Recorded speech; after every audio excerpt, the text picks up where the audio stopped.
SME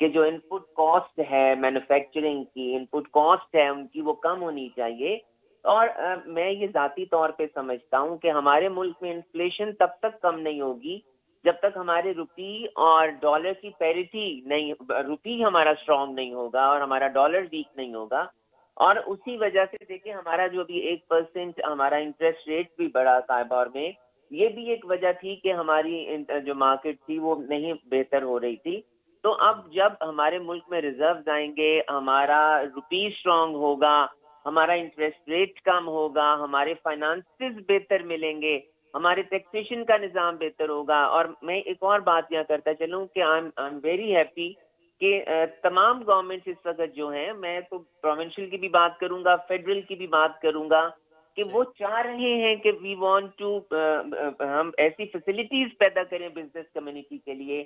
اگر ان کو کوئی پرابلمز ہیں، میں being the head of the Lahore chamber, وہ ہم سے یہ پوچھ رہے ہیں کہ آپ بتائیں کہ آپ کی کمیونٹی کو کیا چاہیے تاکہ ہم وہ ریزالو کر سکیں.